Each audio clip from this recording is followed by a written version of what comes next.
The cramping started during Sunday dinner, sharp as broken glass beneath my ribs, twisting through my abdomen like something alive and angry. I pressed my palm against my swollen belly, 22 weeks along, and felt the baby flutter once, then go terrifyingly still. Across the mahogany table that had belonged to our grandmother, my sister Helena smiled at me with those same green eyes we'd inherited from our mother, but there was something different in them now, something that made my blood run cold even as another wave of pain doubled me over. "Are you all right, Maya?" she asked, her voice dripping with the kind of concern that sounded rehearsed, practiced in front of a mirror. "You look pale." The dining room felt smaller suddenly, the walls pressing in with their faded rose wallpaper and portraits of long-dead relatives whose eyes seemed to follow my every movement. The crystal chandelier above us swayed slightly in the evening breeze from the open window, casting fractured rainbows across the white tablecloth that was now stained with the remnants of Helena's famous lasagna. The one she'd insisted on making for me, the one she had served with such careful attention to which plate went where. My husband David reached for my hand, his wedding ring cold against my flushed skin. "Maybe we should call Dr. Peterson," he murmured, his dark eyes filled with the same worry that had been following us around for weeks now, ever since we'd announced the pregnancy that Helena claimed to be so happy about. "No," Helena said quickly, too quickly. "It's probably just indigestion. Pregnancy does that, doesn't it? I remember when I was carrying little Emma?" Her voice trailed off, and she glanced toward the living room where my 3-year-old niece was playing with her dolls, humming a lullaby that sounded hauntingly familiar. Another cramp seized me, this one so violent that I gasped and knocked over my water glass. The liquid spread across the table like spilled tears, soaking into the cloth my grandmother had embroidered with tiny blue flowers. Forget-me-nots, she'd called them, though I'd never understood why she'd chosen such a melancholy name for something so beautiful. Helena was on her feet immediately, dabbing at the spill with her napkin, her movements quick and efficient. "Don't worry about it," she said, but her hands were shaking slightly, barely perceptible unless you knew her the way I did, unless you'd grown up watching those same hands braid your hair before school, help you with homework, wipe away tears when the other kids made fun of your hand-me-down clothes. We'd been inseparable once, Helena and I, 2 years apart but closer than twins, sharing everything from clothes to secrets to dreams about the futures we'd build side by side. She'd been my maid of honor when I married David, tears streaming down her face as she adjusted my veil and whispered that I looked like a princess. I'd been there when Emma was born, holding Helena's hand through 18 hours of labor, both of us crying when that tiny, perfect baby finally made her appearance. But something had shifted in the past year, subtle at first, like a photograph slowly fading in sunlight. Helena had started making comments about David and me, small, seemingly innocent observations that left tiny wounds, about how we seemed so happy, how lucky we were, how some people got all the breaks while others had to struggle for everything they got. I'd dismissed it as stress from her divorce, the custody battle that had left her bitter and exhausted, fighting for every moment with Emma while her ex-husband played games with visitation schedules and support payments.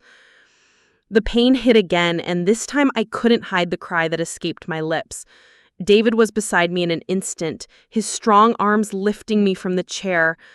"We're going to the hospital," he said firmly, and something in his voice made Helena step back, her face going carefully blank. "I'll get your purse," she offered, moving toward the hallway where I had left my things.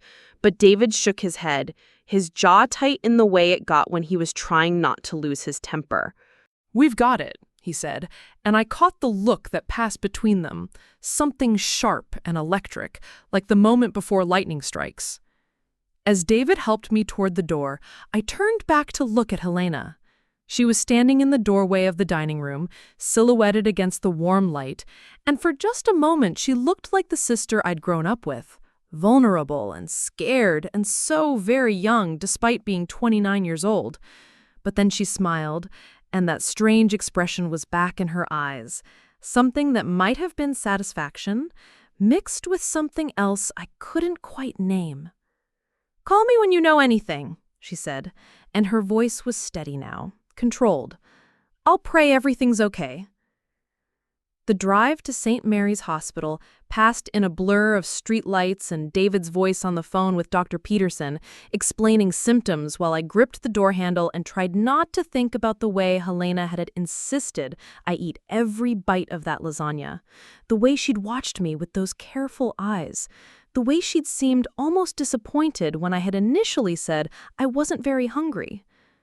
The emergency room was all fluorescent lights and antiseptic smell, the kind of place that stripped away pretense and laid bare the raw edges of human fear. Dr. Peterson arrived within 20 minutes, her gray hair pulled back in a neat bun, her steady hands already reaching for the ultrasound equipment as nurses bustled around us with the quiet efficiency of people who dealt with crisis every day. "Let's see what's going on in there," she said gently, squeezing the cold gel onto my belly. The monitor flickered to life, and I held my breath, watching the black and white shadows dance across the screen. There, a tiny flutter, quick as a butterfly's wing, the baby's heartbeat, fast but strong. "Everything looks normal," Dr. Peterson said, and I felt David's hand squeeze mine so tightly I thought he might break my fingers. "Heart rate is good, movement is good, but I want to run some blood tests, just to be safe. Can you tell me exactly what you ate today?" I started to recite the day's meals, toast and jam for breakfast, a salad for lunch, then Helena's lasagna for dinner, but something made me stop, some instinct I couldn't quite name. "Actually," I said slowly, "my sister made dinner. She'd been planning it all week, kept talking about this special recipe she wanted to try." Dr. Peterson's pen paused over my chart. "What kind of special recipe?" "Lasagna, but she said she'd added some herbs from her garden, things she'd been experimenting with." The words felt strange in my mouth, like I was betraying some sacred trust by speaking them aloud. David leaned forward. "What kind of herbs?" I tried to remember Helena's excited chatter as she'd served the meal, her hands gesturing as she described her culinary adventure. She mentioned something about wild mushrooms she'd found, and some kind of tea she'd been making from plants in the woods behind her house. She's been really into natural remedies lately, ever since she'd lost the baby. The words hung in the air between us, unspoken but understood. Helena's second pregnancy, the one that had ended in miscarriage at 24 weeks, just 2 months before I'd announced that David and I were expecting. The timing was cruel, devastating in the way that only life could be, and Helena had retreated into herself afterward, throwing herself into research about natural healing and traditional medicine with the fervor of someone trying to make sense of senseless loss. Dr. Peterson was writing notes now, her expression carefully neutral. "I'm going to have these blood samples rushed to the lab. In the meantime, I want you to stay here for observation, just as a precaution." As the hours stretched on and the tests came back, a picture began to emerge.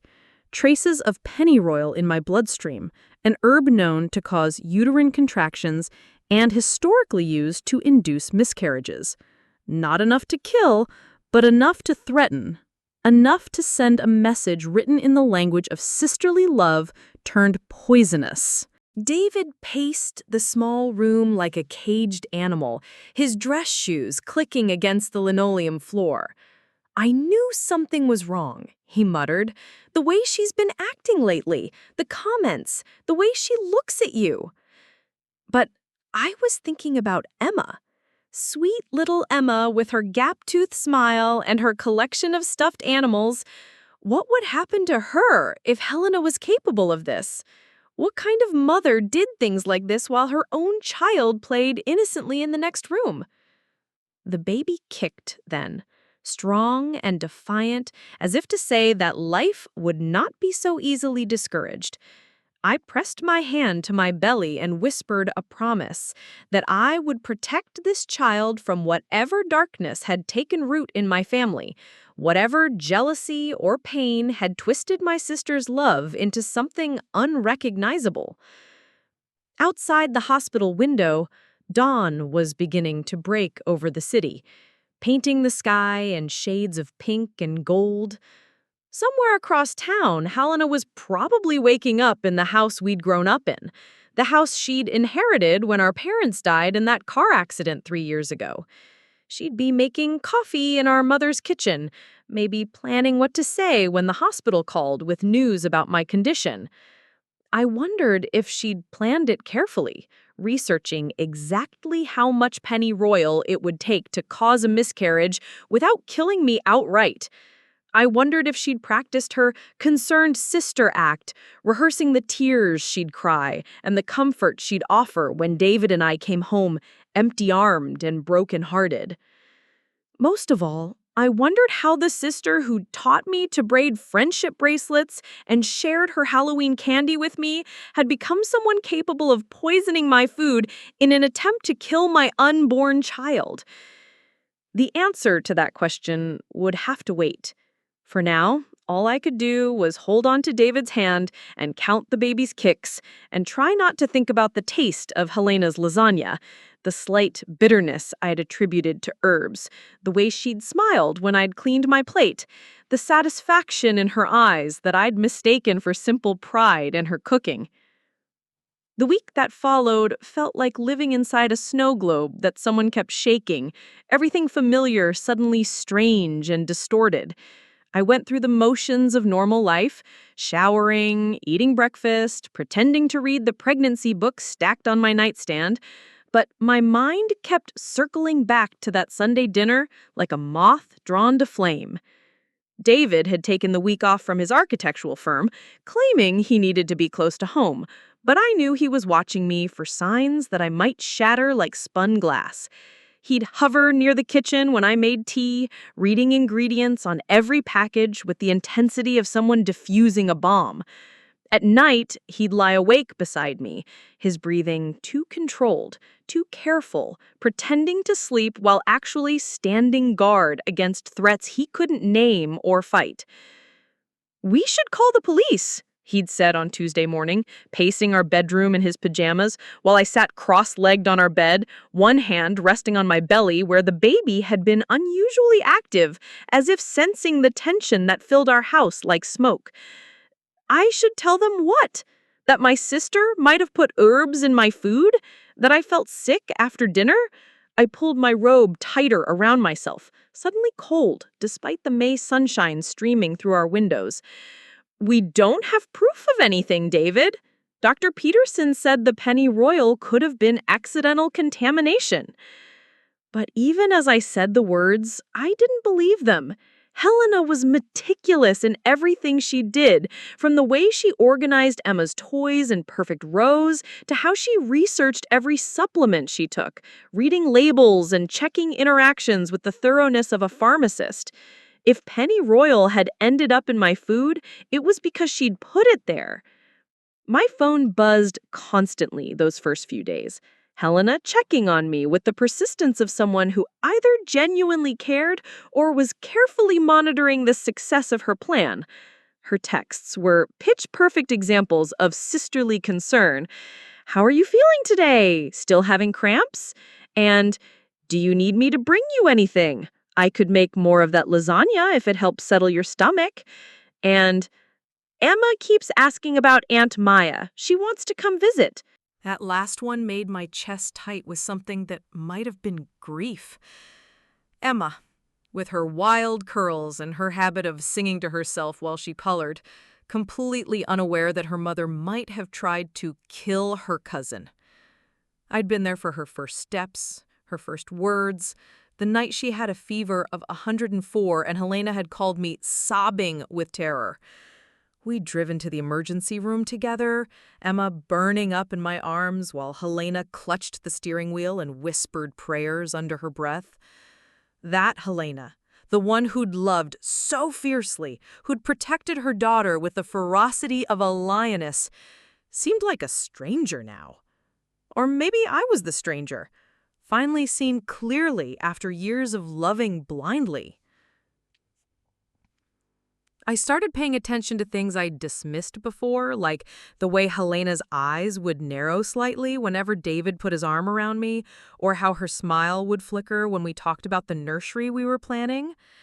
I remembered conversations that had seemed innocent at the time, but now carried darker undertones. Like when she'd mentioned how some pregnancies were just not meant to be, or how she'd asked pointed questions about my prenatal vitamins, wanting to know exactly what I was taking and when.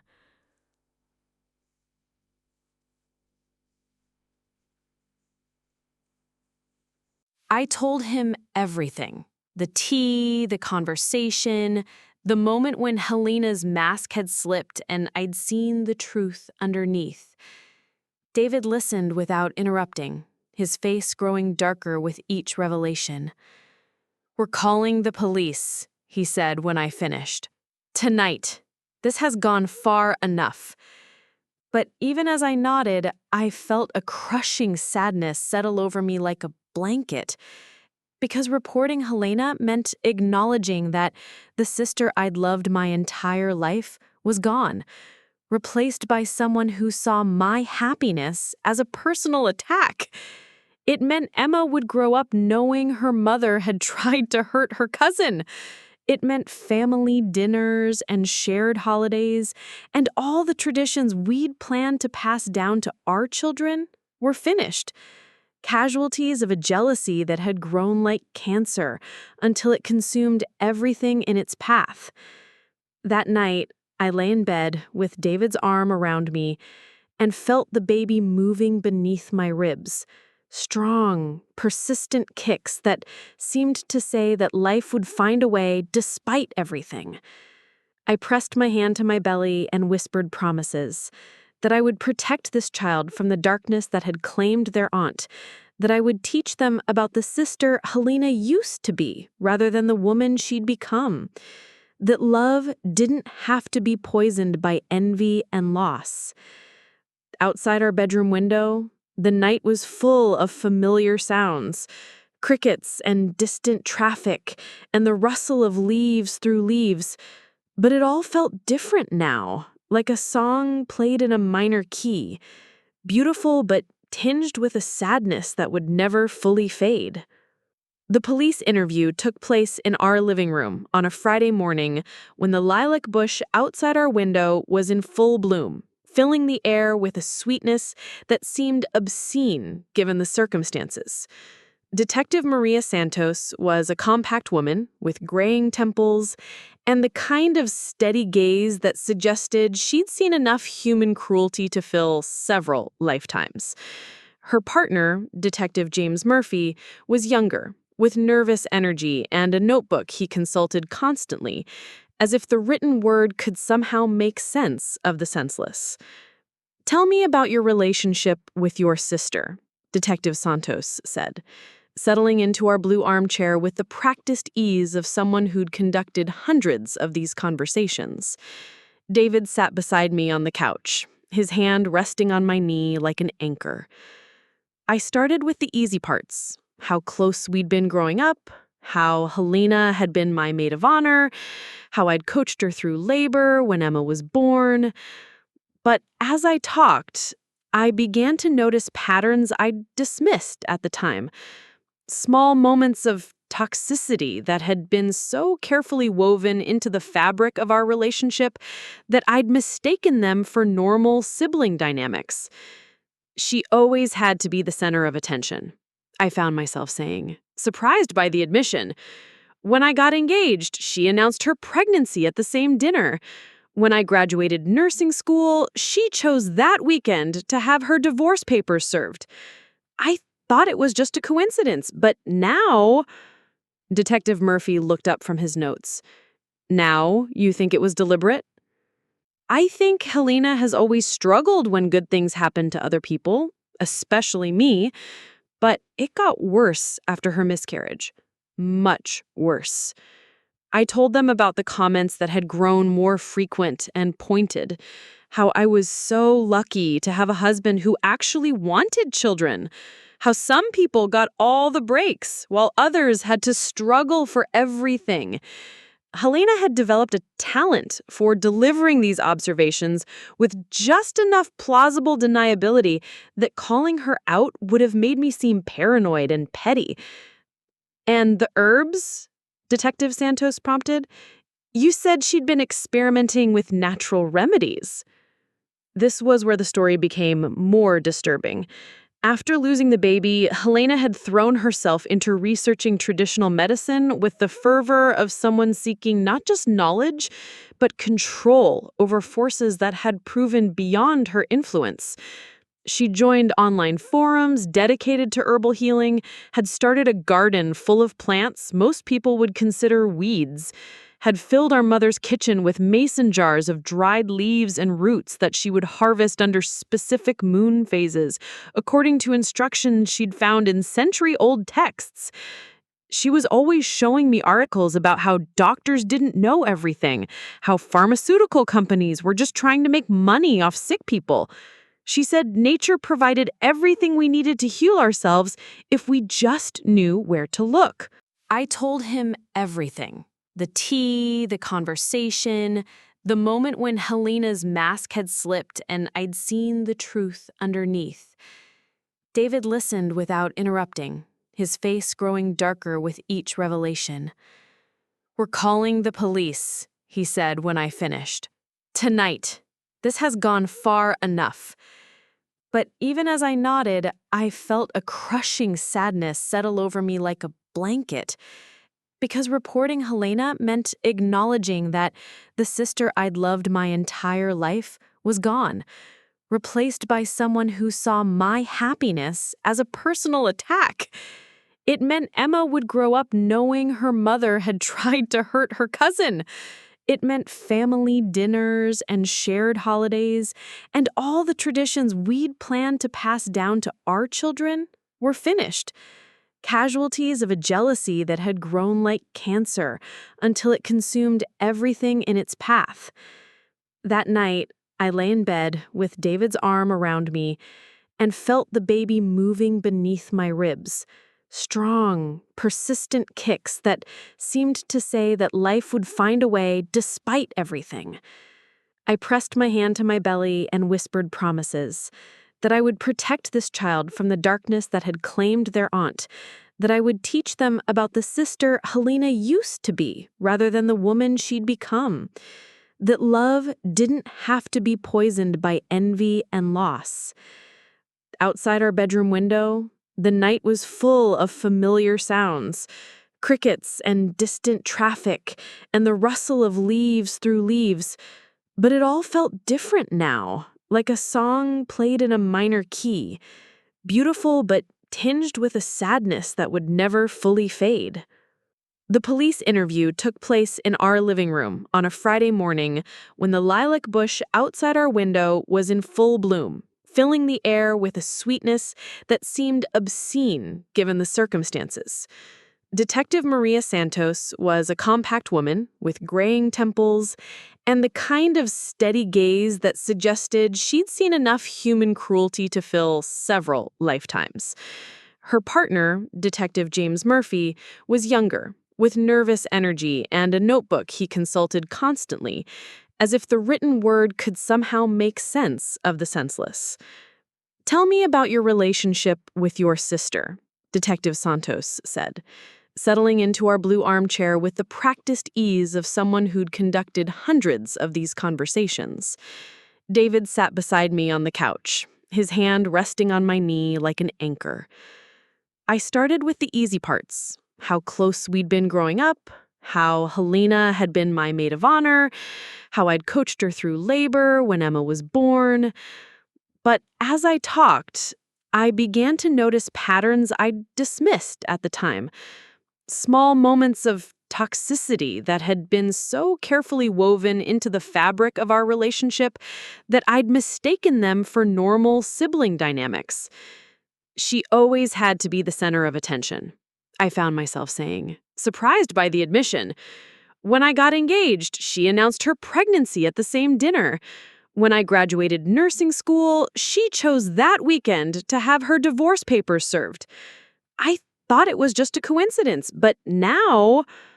Detective Murphy looked up from his notes. Now, you think it was deliberate? I think Helena has always struggled when good things happen to other people, especially me, but it got worse after her miscarriage. Much worse. I told them about the comments that had grown more frequent and pointed, how I was so lucky to have a husband who actually wanted children, how some people got all the breaks while others had to struggle for everything. Helena had developed a talent for delivering these observations with just enough plausible deniability that calling her out would have made me seem paranoid and petty. And the herbs? Detective Santos prompted. You said she'd been experimenting with natural remedies.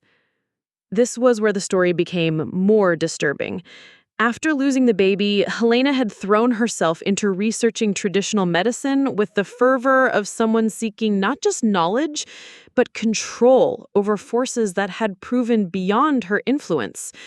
She joined online forums dedicated to herbal healing, had started a garden full of plants most people would consider weeds, had filled our mother's kitchen with mason jars of dried leaves and roots that she would harvest under specific moon phases, according to instructions she'd found in century-old texts. She was always showing me articles about how doctors didn't know everything, how pharmaceutical companies were just trying to make money off sick people. She said nature provided everything we needed to heal ourselves if we just knew where to look. David shifted beside me. She tried to get Maya to switch to herbal prenatal vitamins, said the ones her doctor prescribed were full of chemicals that could hurt the baby. Detective Santos made a note. Did she ever specifically mention pennyroyal? I thought back through months of conversations about Helena's botanical adventures. She talked about it once when I mentioned having morning sickness. She said there were natural ways to settle an upset stomach that were better than anything doctors could prescribe. But when I asked for details, she got vague, said she was still researching. What I didn't tell them was how Helena's eyes had lit up during that conversation. The way someone looks when they've discovered a secret they're not quite ready to share. I'd attributed it to enthusiasm for her new hobby, but now I wondered if she'd already been planning something, storing away information about herbs that could cause the exact symptoms I'd experienced. The detectives asked for Helena's contact information, details about Sunday dinner, permission to have David's leftover lasagna tested, even though we'd already thrown it away. They were thorough and professional, but I could see the skepticism in Detective Murphy's eyes, the way he glanced at his partner when he thought we weren't looking. This wasn't the kind of case that made headlines. No obvious weapon, no clear motive that would satisfy a jury. Just a pregnant woman's suspicions about her sister's cooking. "We'll follow up with your sister," Detective Santos said as they prepared to leave. "In the meantime, I'd recommend limiting contact with her until we can get a clearer picture of what happened." After they left, David and I sat in our living room, surrounded by the detritus of official inquiry, business cards and incident numbers, and the lingering sense that we'd crossed a line we could never uncross. I kept thinking about Emma, wondering what she was doing while her mother answered questions about trying to poison her aunt. Helena would have to explain why police officers were at the house, why Aunt Maya wasn't coming to visit anymore, why everything was suddenly different and scary and wrong.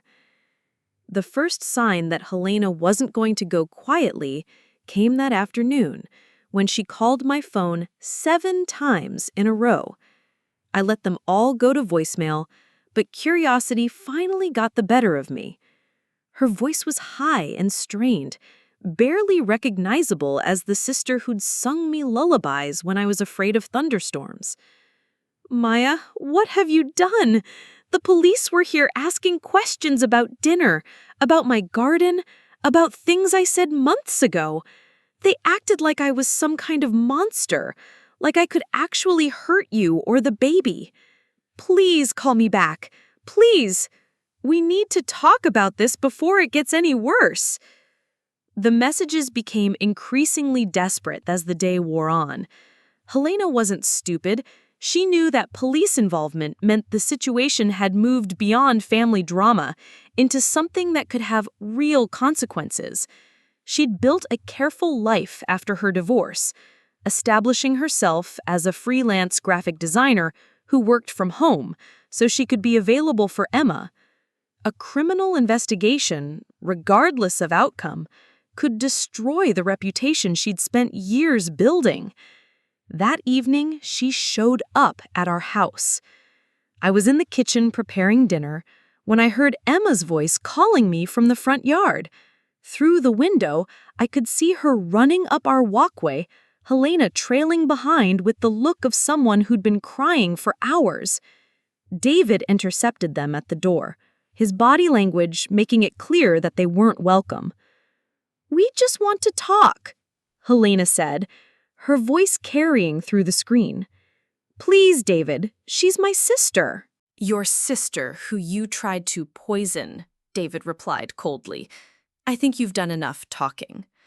But Emma had already spotted me through the window. "Aunt Maya," she called, pressing her small hands against the screen. "Mommy's sad. Can you make her feel better?" That was Helena's strategy, I realized, using her daughter as a shield, knowing I couldn't turn away a 3-year-old who didn't understand why the adults in her life were suddenly treating each other like strangers. It was manipulative and cruel, but it was also effective. I found myself opening the door despite every rational part of my brain screaming warnings. 5 minutes, I told Helena. On the porch. Emma immediately wrapped her arms around my legs, chattering about a butterfly she'd seen on the way over, while Helena and I faced each other across the space that now felt like a chasm. My sister looked terrible. Hollow-eyed and pale, her usually perfect hair escaping from a messy ponytail. But there was something else in her expression, something desperate and calculating that made my skin crawl. "You called the police on me," she said without preamble. "Your own sister." "I poisoned you," I replied just as bluntly. "You're pregnant, sister." Helena's face crumpled. "It wasn't supposed to happen like that. I've been so lost, Maya. Ever since I lost the baby, I can't think straight. Sometimes I do things I don't even remember doing." It was a masterful performance, just enough admission to seem honest while maintaining enough plausible deniability to avoid outright confession. The Helena that I'd grown up with had always been theatrical, able to cry on command when she wanted to get out of trouble. But this felt different, more calculated, like she'd rehearsed this conversation multiple times. "So you're saying you accidentally put pennyroyal in my food?" "I'm saying I've been experimenting with so many different herbs, mixing them together, not always keeping track of what goes where. Maybe some of them got crossed up. Maybe I grabbed the wrong jar." Her voice broke convincingly. "Do you really think I could deliberately hurt you? Hurt the baby?" Emma had wandered over to examine our flower bed, humming to herself while she picked dandelions. Watching her, so innocent and unaware, I felt a stab of protective fury that surprised me with its intensity. This child deserved better than a mother who would use her as a prop in whatever psychological drama she was performing. "I don't know what to think anymore," I said honestly. "The sister I grew up with could never hurt anyone, but the woman who's been making comments about my marriage, my pregnancy, my life for the past year, I'm not sure what she's capable of." Helena's tears dried up instantly, replaced by something harder. "You think I'm jealous?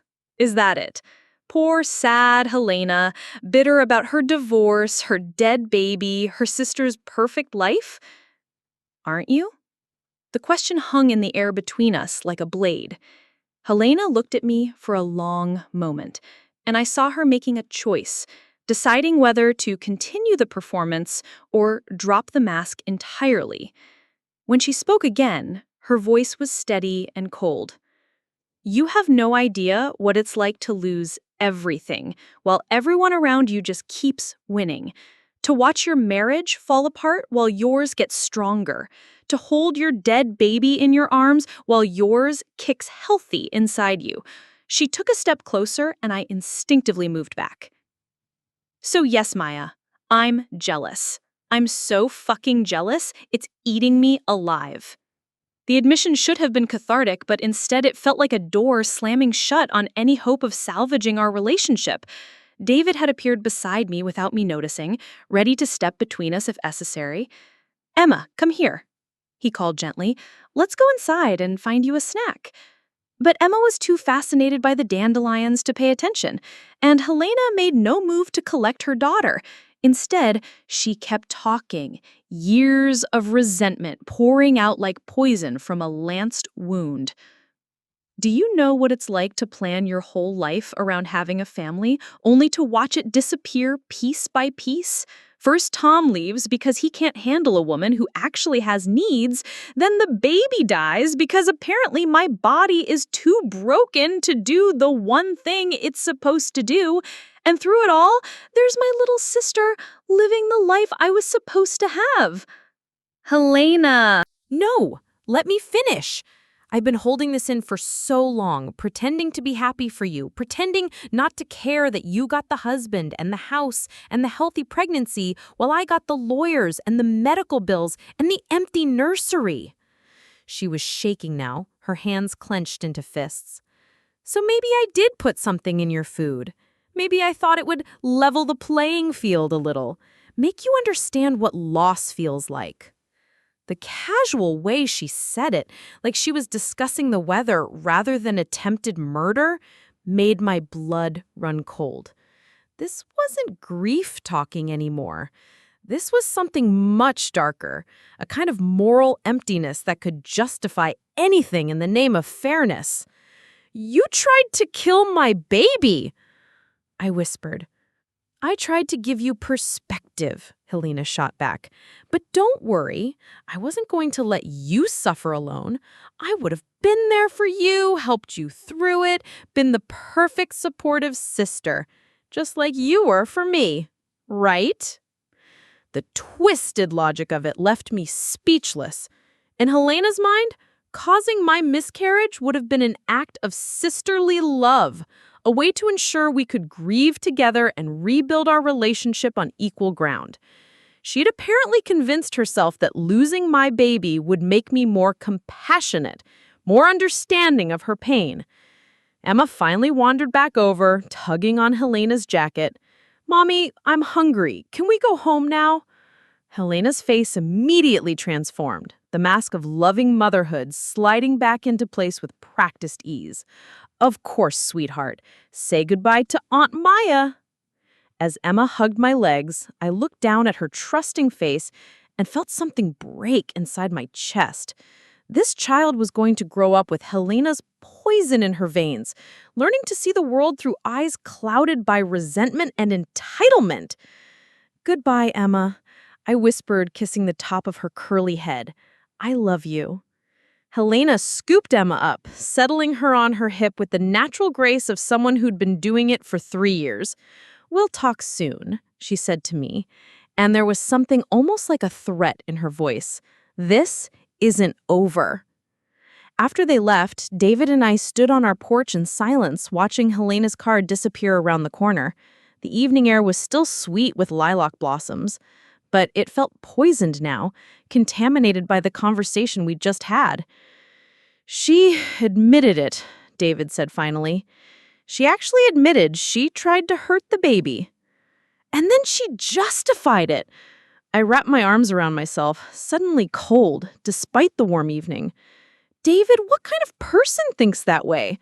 What kind of mother exposes her own daughter to that level of toxicity? The next few days passed in a strange kind of limbo. Detective Santos called to say they were pursuing the investigation, but warned that without physical evidence, the contaminated food had been disposed of, and Helena was unlikely to confess again in an official capacity. Building a case would be difficult. Meanwhile, Helena had apparently hired a lawyer, someone who'd already called the police department with concerns about harassment of a grieving single mother based on unfounded accusations. I tried to return to normal routines, but everything felt different now. Grocery shopping became an exercise in paranoia.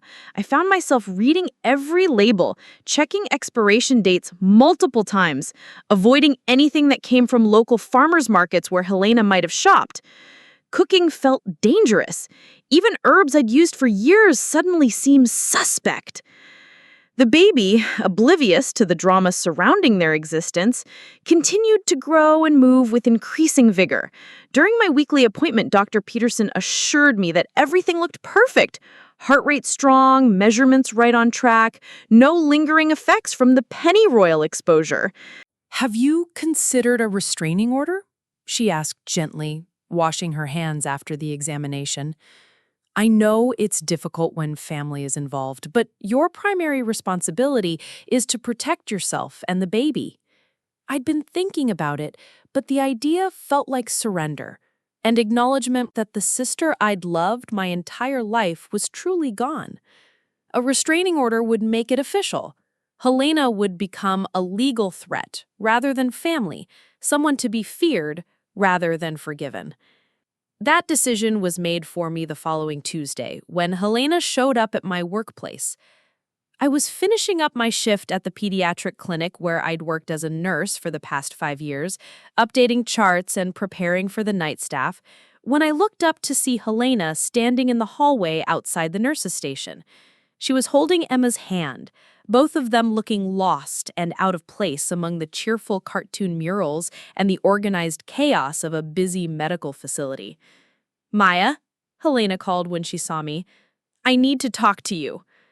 Several of my colleagues looked up, their faces reflecting varying degrees of curiosity and concern. I confided in my supervisor about the situation. Basic safety protocols required it, but most of my coworkers only knew that I was dealing with family issues that might require some flexibility in my schedule. "You can't be here," I said, standing up from my chair. "This is my workplace." "I know, but you won't return my calls, and this couldn't wait." Helena's voice was strained, desperate in a way that made me simultaneously want to comfort her and run in the opposite direction. "Please, just 5 minutes. There's something you need to know." Emma was staring around the clinic with wide eyes, taking in the colorful artwork and the distant sound of children playing in the waiting room. At 3, she was too young to understand the adult drama swirling around her, but old enough to sense that something was wrong, that the safe world she'd known was fracturing in ways she couldn't comprehend. "Come on," I said finally, leading them to a small conference room where we sometimes met with worried parents. 5 minutes. Helena closed the door behind us and immediately sank into one of the chairs, Emma climbing onto her lap with the automatic comfort-seeking of a child who sensed her mother's distress. For a moment, Helena looked like the sister I remembered, young and vulnerable and overwhelmed by circumstances beyond her control. "I'm pregnant," she said without preamble. The words hit me like a physical blow. "What?" 8 weeks. I found out yesterday." Helena's hands were shaking as she smoothed Emma's hair. "I know the timing is terrible with everything that's happening, but I thought you should know." My mind raced through the implications. Helena was 31, single, barely keeping her head above water financially with freelance work and minimal child support. A second child would complicate everything: her living situation, her work schedule, her ability to provide for Emma. And given her recent behavior, the idea of her being solely responsible for another vulnerable life was terrifying. "Who's the father?" Helena's cheek flushed. "Remember Mark from my book club? We've been..." We've been seeing each other occasionally. Nothing serious, but apparently serious enough. I remember Mark, a quiet man going through his own divorce, someone Helena had mentioned in passing as a friend who understood what she was going through. The idea that she'd been having a relationship, even a casual one, while slowly poisoning herself with resentment and jealousy, added another layer of complexity to an already impossible situation. Does he know? Not yet. I'm not sure how to tell him or if I even should. He's got his own problems right now. Helena shifted Emma on her lap, avoiding my eyes. Maya, I know things have been difficult between us lately, but I need my sister right now. I need someone who understands what it's like to be pregnant and scared and not sure if you're making the right choices. The manipulation was so smooth, so practiced that I almost fell for it. Helena had always been gifted at reading people, knowing exactly which emotional buttons to push to get what she wanted. She knew that my protective instincts would kick in at the mention of pregnancy, that my nursing background would make me worry about proper prenatal care, that my love for Emma would make me reluctant to completely cut them out of my life. But she'd miscalculated this time. Instead of sympathy, I felt a cold fury settle in my chest. "You tried to kill my baby," I said quietly, mindful of Emma's presence. "And now you want me to help you with yours?" Helena's face crumpled. "It wasn't like that, Maya. I was sick, not thinking clearly. Grief makes people do terrible things, but I'm better now, getting help. And this pregnancy, it feels like a second chance, you know? Like maybe everything that happened was leading to this." "Everything that happened? You mean trying to poison me?" "I mean, losing the first baby, the divorce, all of it. Maybe I needed to go through that darkness to appreciate the light." Helena's voice took on the breathless quality of someone who'd convinced herself of her own redemption narrative. "Having our babies so close together, Maya, think about it. Our children could grow up like siblings, the way we did. They could have what we had." The delusion was staggering. Helena had apparently rewritten history in her mind, transforming attempted murder into a necessary journey of personal growth, imagining a future where our children would play together while she and I laughed about the difficult period we'd gone through. She'd convinced herself that becoming pregnant again somehow absolved her of past sins, that new life could wash away the poison she tried to force down my throat. Emma was getting restless, squirming on Helena's lap and asking when they could go home. The mundane needs of a 3-year-old, dinner, bath time, bedtime stories, seemed surreal in the context of our conversation about attempted infanticide and unwanted pregnancies. "I'm calling Detective Santos," I said, reaching for my phone. "You shouldn't be here, Helena. And you definitely shouldn't be around Emma right now." "Don't." Helena's voice turned sharp, and for just a moment I saw something predatory flicker in her eyes. "Think about what you're doing, Maya. Emma needs her mother, and this baby needs a chance at life. Are you really going to destroy 2 innocent children because you can't forgive your sister for one mistake?" The way she phrased it, my inability to forgive rather than her attempt to cause a miscarriage, was classic Helena. She'd always been able to twist situations until she became the victim, until anyone who opposed her was the real aggressor. But this time, the stakes were too high for her psychological games. "Security," I said into my phone. "I need someone in conference room B immediately." Helena stood up quickly, Emma still in her arms. "Fine, but this isn't over, Maya. We're family, and family forgives each other. When you're ready to stop being cruel and vindictive, you know where to find me." She swept out of the room with Emma before security arrived, leaving me alone with the scent of her perfume and the echo of words that felt like threats wrapped in familial obligation. Through the window, I watched her load Emma into her car, both of them looking small and vulnerable under the parking lot lights. My supervisor appeared in the doorway, concern written across her weathered face. "Everything okay?" "I need to file an incident report," I said, my voice steadier than I felt. "And I'm going to need some time off to deal with this."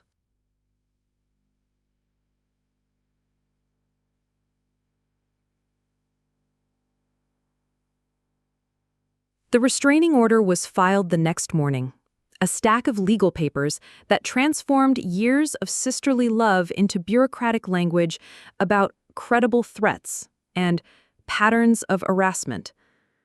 Judge Patricia Henley, a stern woman with silver hair and intelligent eyes, reviewed the documents with the thoroughness of someone who'd seen enough domestic cases to recognize genuine danger beneath family dynamics. The respondent is to maintain a distance of at least 500 feet from the petitioner, her residence, and her workplace, Judge Henley announced from her bench. This includes any form of contact: phone, email, social media, or through third parties.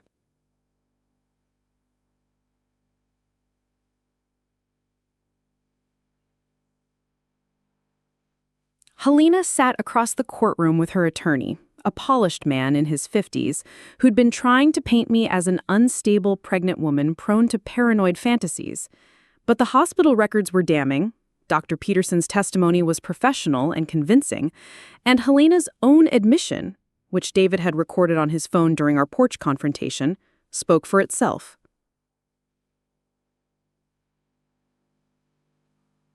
Your Honor, Helena's lawyer tried one last time.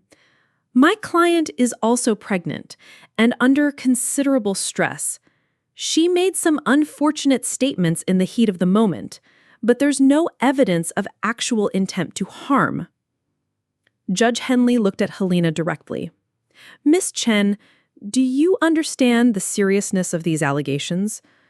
Helena stood, her hands folded over her still flat belly in a gesture that seemed calculated to remind everyone of her condition. Yes, Your Honor. I want to say that I love my sister more than anything in the world. If my words or actions made her feel unsafe, I sincerely apologize. I would never intentionally hurt Maya or her baby.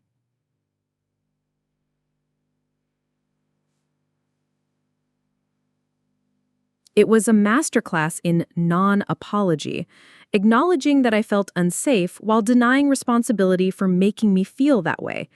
Helena had always been skilled at threading the needle between admission and deniability, saying just enough to sound reasonable while maintaining her innocence. But Judge Henley had heard it all before. The court finds sufficient evidence to grant the restraining order for a period of 1 year, subject to review. Miss Chen, you are not to contact your sister in any way. Any violation will result in immediate arrest.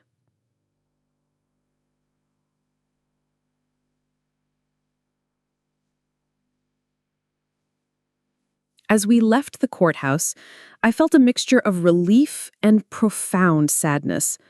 The legal system had validated my fears, but it had also formalized the death of my relationship with Helena.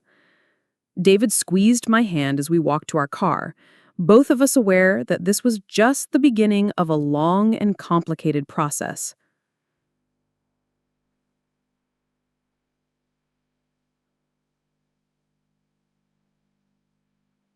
Detective Santos called that afternoon with an update on the criminal investigation. She said, "We've been digging into your sister's online activity. The search history on her computer shows extensive research into herbs that can cause miscarriage, including specific dosages and methods of administration." My stomach clenched. How extensive? Months of research, Maya, going back to when you first announced your pregnancy. She visited forums dedicated to traditional abortion methods, downloaded articles about pennyroyal toxicity, even ordered some books about medicinal plants from a specialty publisher. Detective Santos paused. This wasn't a moment of grief-induced irrationality. This was planned.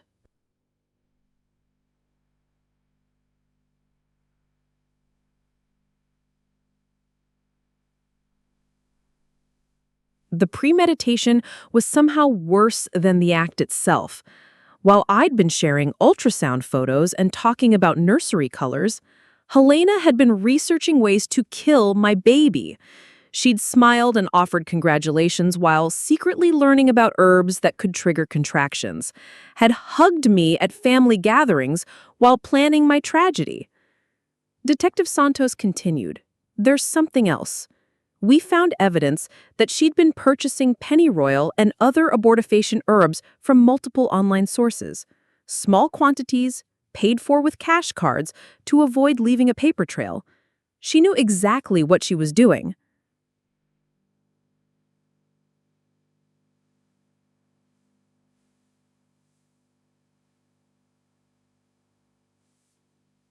The district attorney's office decided to press charges. Attempted assault with intent to cause bodily harm with special circumstances due to my pregnancy. It wasn't murder exactly, but it carried serious penalties if Helena was convicted. The trial was scheduled for September, when I'd be 7 months pregnant and visibly showing the life she tried to destroy. In the meantime, I had to navigate the strange territory of being estranged from my only sibling while carrying the child she'd tried to kill. Well-meaning friends and extended family members tried to mediate, suggesting that grief had made Helena temporarily unstable, that pregnancy hormones were making me overly sensitive, that surely we could work things out like adults. "She's your sister," our cousin Jennifer said over lunch, her voice filled with the kind of wisdom that came from someone who'd never had a sibling try to poison her. "Whatever happened, family is family. You'll regret cutting her out of your life." I wanted to explain that Helena had cut herself out the moment she decided my happiness was a personal attack. But it was easier to nod and change the subject. People who hadn't lived through betrayal of this magnitude couldn't understand how thoroughly it poisoned everything that came before. Every shared memory was now suspect, every act of sisterly kindness potentially manipulative. The hardest part was Emma. Through mutual friends, I heard fragments of how she was coping with her mother's increasingly erratic behavior. Helena had apparently told Emma that Aunt Maya was sick and couldn't see them anymore, which had sent Emma into a spiral of worry and confusion. She'd drawn pictures of the three of us together and asked her daycare teacher if sick people could die like her goldfish had. It was Dr. Peterson who finally provided some clarity about Helena's second pregnancy. During one of my routine appointments, she mentioned that she'd been contacted by Helena's obstetrician for medical records related to her previous miscarriage. I can't share specific details due to patient confidentiality, but I thought you should know that your sister's pregnancy is being monitored very closely. There are some concerning factors that put her at high risk. I didn't ask for details, but the implications were clear. Helena's body, already traumatized by one late-term loss, was struggling to sustain another pregnancy. The stress of legal proceedings, financial pressure, and social isolation was taking its toll on both mother and developing baby. Part of me, the part that remembered braiding her hair and sharing midnight snacks, felt a stab of sympathy. But a larger part, the part that was growing stronger and more protective every day, remained unmoved. Helena had made her choices, and the consequences were hers to bear. The first major revelation came in July, when Helena's ex-husband Tom decided to sue for full custody of Emma. According to court documents that became public record, he cited Helena's increasingly unstable behavior and documented history of attempting to harm family members as grounds for removing Emma from her care. Tom had apparently been building a case for months, collecting testimony from Emma's daycare providers about her mother's erratic pickup times and emotional outbursts, from neighbors who'd witnessed late-night shouting matches between Helena and various men, from family friends who'd grown concerned about Helena's conspiracy theories and paranoid accusations. The custody battle brought out details about Helena's life that I'd never known or suspected. She'd been fired from 2 freelance contracts for missing deadlines and erratic communication. She defaulted on credit card payments and was facing eviction from the house we'd grown up in. She'd been prescribed antidepressants and anti-anxiety medication, but had stopped taking them because she believed pharmaceutical companies were trying to control women's minds. Most damning was Emma's own testimony, recorded in the gentle way that family court handled children's voices. She'd told the court-appointed psychologist that Mommy was sad and angry all the time, and that she was scared when Mommy talked to herself and broke things and cried for hours without stopping. The picture that emerged was of a woman in complete psychological freefall, using pregnancy as a desperate attempt to maintain some semblance of control over her deteriorating life. Helena's second pregnancy wasn't the blessing she'd portrayed it as. It was another person she could potentially manipulate, another relationship she could try to control when everything else was slipping away.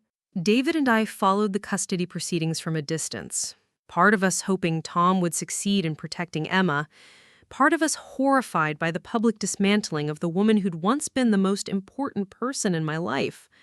Helena had been many things: manipulative, jealous, increasingly unstable, but she'd also been a loving mother to Emma, devoted in the fierce way that single parents often were.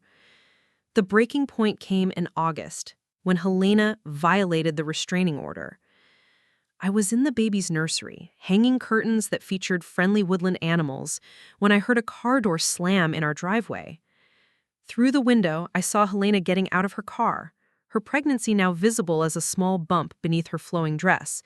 She moved with the careful deliberation of someone who'd thought through exactly what she was going to say and do. David was at work, and I was alone in the house with 34 weeks of pregnancy, making me slower and more vulnerable than usual. I called 911 immediately, then locked the doors and waited, my heart hammering against my ribs, hard enough that I worried about the baby's stress levels. Helena didn't try to break in. Instead, she sat down on our front porch and began to talk, her voice carrying through the summer air with the clarity of someone who'd practiced this speech. "Maya, I know you're in there. I know you're scared, and I understand why. But I need you to hear what I have to say before it's too late." The police dispatcher stayed on the line with me, assuring me that officers were en route, but Helena continued her monologue as if she had all the time in the world. "I've lost everything," she said, her voice breaking. "Tom's taking Emma, the bank is foreclosing on the house, and now the baby. Maya, the baby isn't doing well. The doctors say there might be complications, that I might lose this one too." Despite everything, I felt a stab of sympathy. Losing Emma and facing another potentially tragic pregnancy, while dealing with criminal charges and financial ruin, it was enough to break anyone, even someone who'd brought most of it on herself. "I know you think I'm evil," Helena continued. "I know you think I tried to hurt you and the baby out of jealousy. But that's not who I am, Maya. That's not who we are as sisters. We've been through everything together. Mom and Dad's accident, my divorce, your wedding, Emma's birth. Are you really going to let one mistake destroy all of that?" The way she framed it, one mistake, rather than attempted murder, would have been laughable if it weren't so tragic. Helena had convinced herself that our estrangement was my choice, my failure to forgive, rather than her failure to accept responsibility for her actions. "I'm willing to do whatever it takes to make this right. Counseling, anger management, whatever you need from me. But please don't let our children grow up without knowing each other. Please don't let my mistakes rob them of the kind of relationship we had." Police sirens were approaching, their wail growing louder as they turned onto our street. Helena must have heard them too, but she kept talking, her voice coming faster now, more desperate. I love you, Maya. I've always loved you, even when I was angry, even when I was hurting so badly I couldn't think straight. You're my little sister, and I would die before letting anything happen to you. Please remember that when they take me away. Please remember that underneath all the pain and the jealousy and the stupid things I've done, I love you more than my own life. The police cars pulled into our driveway just as Helena finished speaking. I watched through the window as she stood up calmly, her hands raised in surrender, her face streaked with tears, but somehow peaceful, as if finally speaking her truth had lifted some terrible weight from her shoulders. As they handcuffed her and read her rights, Helena looked directly at the nursery window where I was standing. For just a moment, I saw the sister I'd grown up with, the one who'd protected me from bullies and shared her Halloween candy and taught me to drive in empty parking lots. Then the moment passed, and they were loading her into the back of a patrol car, and I was alone in my baby's room with the weight of everything that had been lost. Detective Santos called an hour later to explain that Helena would be held pending a bail hearing, that violating the restraining order was a serious offense that would likely result in jail time. The trial for the poisoning charges had been moved up due to her increasingly erratic behavior, and the prosecution was now seeking the maximum penalty. "I'm sorry it came to this," Detective Santos said. "I know this can't be easy, having to watch your sister destroy her life this way." But the strangest thing was that I didn't feel sorry anymore. Sitting in the nursery, surrounded by tiny clothes and stuffed animals, feeling my baby move actively beneath my ribs, I felt something closer to relief. Helena had finally crossed a line that even her most devoted supporters couldn't rationalize away. The mask had slipped completely, revealing the depth of her delusion and the extent of her refusal to accept responsibility for her actions. For the first time in months, I felt truly safe. The trial began on a crisp September morning when the maple trees outside the courthouse were just beginning to turn red and gold, as if nature itself was marking the transition from one chapter of our lives to another. I was 36 weeks pregnant by then, moving carefully but determinedly, my belly preceding me into the courtroom like a living reminder of what Helena had tried to destroy. Helena looked smaller than I remembered, sitting beside her court-appointed attorney. Her previous lawyer had withdrawn after she'd stopped paying his fees and refused to follow his advice about accepting a plea bargain. She wore a modest blue dress that emphasized her own pregnancy, now clearly visible at 24 weeks, and kept her hands folded protectively over her bump in a gesture that seemed designed to garner sympathy from the jury. The prosecution, led by Assistant District Attorney Rachel Martinez, laid out the case with methodical precision. The months of research into abortifacient herbs, the careful purchases from multiple suppliers, the calculated dosage that would cause a miscarriage without killing me outright.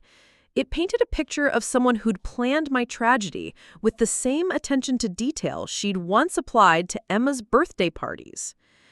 This was not a crime of passion, Martinez told the jury. This was not a moment of poor judgment or grief-induced irrationality. This was a deliberate, sustained attempt to end the life of an unborn child, carried out by someone who had privileged access to the victim's trust and daily routine. Helena's defense attorney, a young public defender named Michael Chen, who looked overwhelmed by the complexity of the case, tried to paint his client as a woman broken by loss and mental illness. He brought in expert witnesses to testify about how pregnancy loss could trigger severe depression and psychotic episodes, how grief could manifest as anger toward others who seemed to have what you'd lost. Helena Chen is not a monster. She's a grieving mother who made terrible choices while struggling with untreated mental illness. The tragedy here is not just what happened to Maya Rodriguez, but what happened to a woman who'd lost everything she held dear and couldn't find a healthy way to process that loss. I testified on the third day, 8 months pregnant, and feeling the weight of every eye in the courtroom. Martinez walked me through the events leading up to the poisoning. Helena's increasingly bitter comments, her obsession with herbal remedies, and the way she'd insisted on cooking that particular meal and had watched me eat it with such focused attention. How did you feel when you realized your sister had deliberately tried to cause your miscarriage? Martinez asked. I looked across the courtroom at Helena, who was staring down at her hands, tears streaming silently down her cheeks. Heartbroken, I said honestly. Not just afraid for my baby, but heartbroken that the person I'd loved and trusted most in the world had become someone capable of such cruelty. Helena's attorney cross-examined me with the gentle persistence of someone who knew he had an almost impossible case to argue. He asked about Helena's history of depression, her devastating pregnancy loss, the pressure she'd been under during her divorce proceedings, and he tried to suggest that I might have misinterpreted her actions, that grief had made me hypersensitive to perceived flights. Isn't it possible, he asked, that your sister was simply trying to share her interest in natural healing and that the pennyroyal contamination was accidental? No, I said firmly. Accidental contamination doesn't explain months of research into abortion-inducing herbs. It doesn't explain purchasing them from multiple sources to avoid detection. And it certainly doesn't explain her later admission that she thought causing my miscarriage would give me perspective on loss. The most damaging testimony came from Emma's daycare provider, who described Helena's increasingly erratic behavior in the weeks leading up to the poisoning.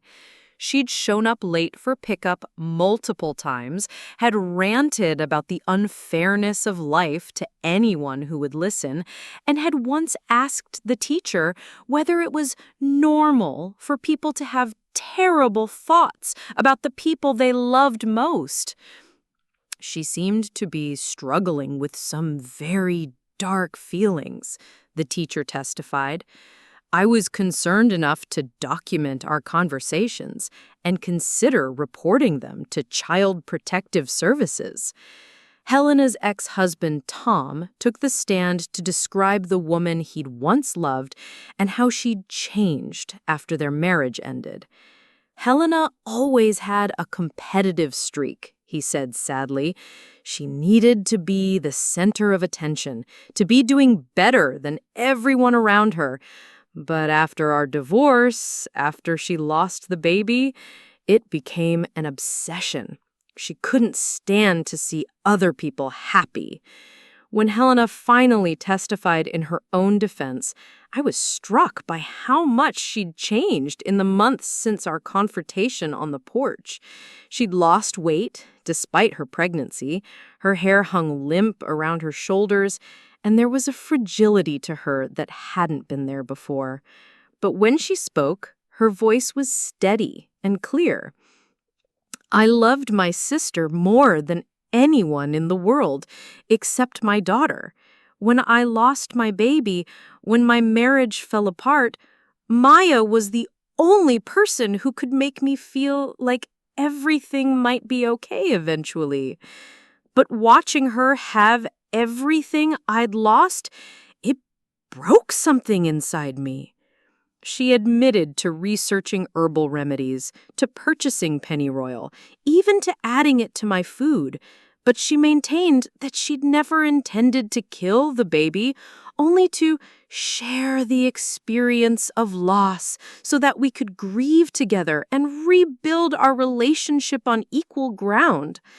I know how that sounds, she said, tears streaming down her face. I know it's crazy and wrong and terrible, but I wasn't thinking clearly. I hadn't been thinking clearly for months. I just wanted my sister back, wanted us to understand each other again. It was a powerful performance, and I could see several jurors looking sympathetic. Helena had always been able to make people feel sorry for her, to present her pain in a way that overshadowed the pain she caused others. But Martinez's closing argument brought the focus back to the central question. of responsibility. Grief is not an excuse for attempted murder, she told the jury. Mental illness is not a free pass to poison your pregnant sister's food. Helena Chen made a series of deliberate choices over several months, and the fact that she was hurting doesn't justify trying to make her sister hurt in the same way.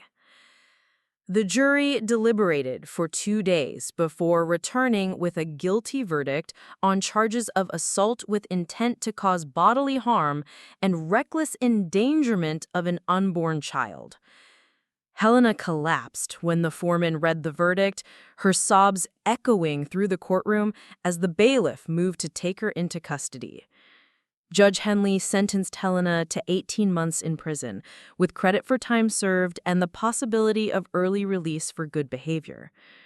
She also ordered Helena to undergo psychological evaluation and treatment, to have no contact with me for a minimum of 5 years, and to complete anger management and grief counseling before being eligible for unsupervised visitation with Emma.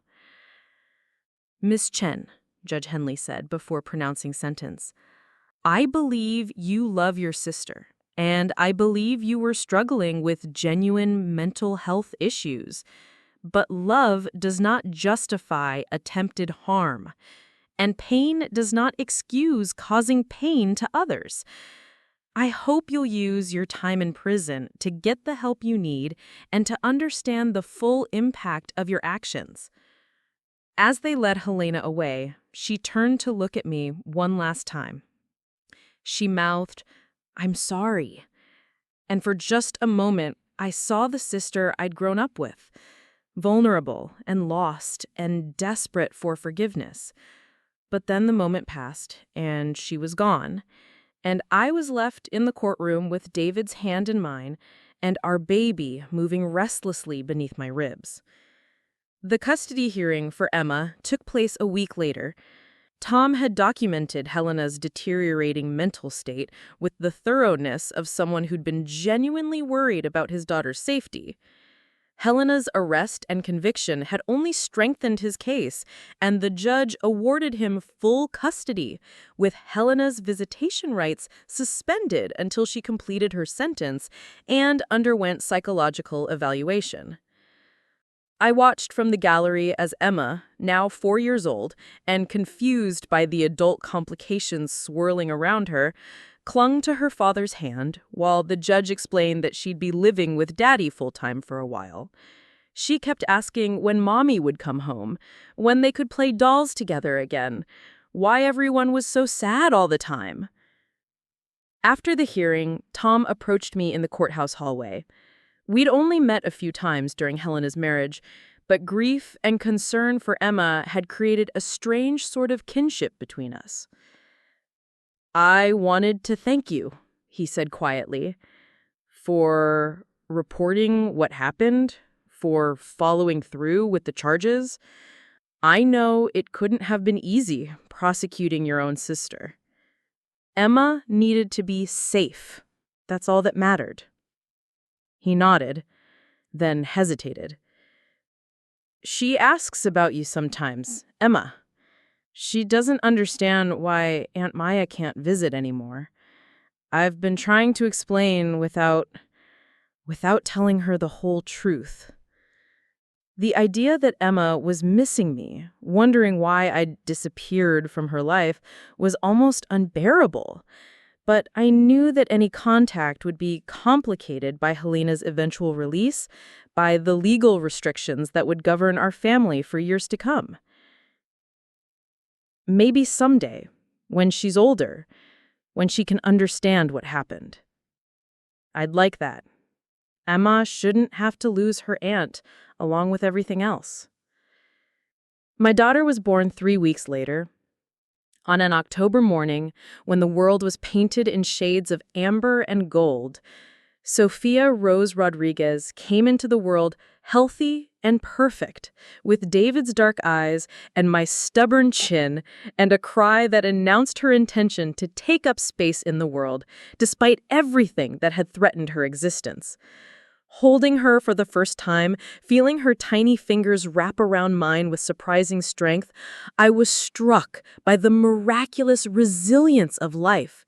Helena had tried to end this pregnancy out of jealousy and pain, but here was Sophia anyway, breathing and warm and absolutely herself, untouched by the poison that had nearly claimed her. The months that followed were a blur of sleepless nights and first smiles, of learning to navigate parenthood while processing the trauma of what we'd been through. David and I went to counseling, both together and separately, working through the complicated grief of losing a family member who was still alive, still existing somewhere, but no longer part of our lives.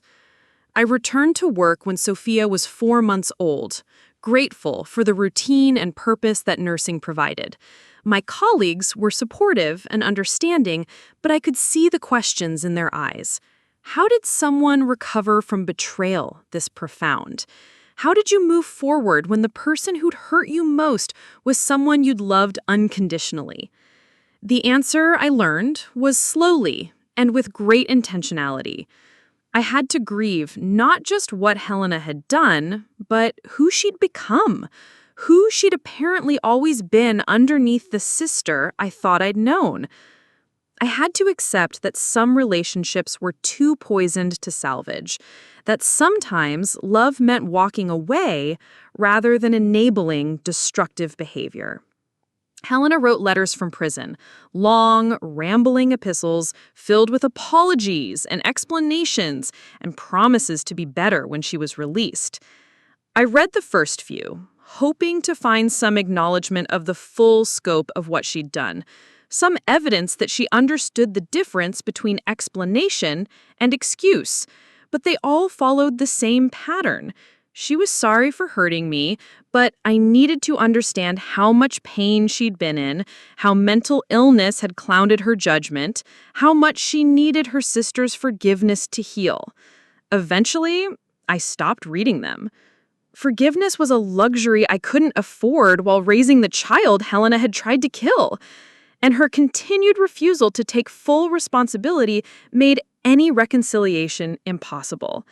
The letters went into a box in our closet, unread and unanswered, physical reminders of a relationship that had died long before Helena ever put pennyroyal in my food. Emma's 5th birthday came and went without celebration at our house. Tom sent photos, a little girl who looked heartbreakingly like Helena, blowing out candles on a princess cake, surrounded by friends from her new school. She was thriving despite everything. Her resilience a testament to childhood's ability to adapt and heal. But fate, it seemed, wasn't finished with our family. The call came on a rainy Thursday evening when Sophia was 8 months old. Helena had been found unconscious in her cell, bleeding heavily from complications with her pregnancy. The baby, a boy she'd planned to name Matthew, was delivered by emergency cesarean at 28 weeks, fighting for life in the same hospital where I worked. "She's asking for you," the prison chaplain said over the phone. "She may not make it through the night." David held Sophia while I stood at our kitchen window watching rain streak down the glass like tears. The sister who tried to kill my daughter was dying, and her premature son, my nephew, was clinging to life in an incubator 3 floors below my own workplace. "You don't owe her anything," David said gently. But I knew I had to go, not for Helena, but for the closure I needed, for the questions that would haunt me if left unasked. The baby, Matthew, he's so small. Will you, if I don't make it, will you make sure he knows he was wanted? That despite everything I did wrong, I loved him? I thought about grudges and forgiveness, about cycles of pain and the possibility of redemption. Helena had poisoned my food, tried to kill my daughter, destroyed our family.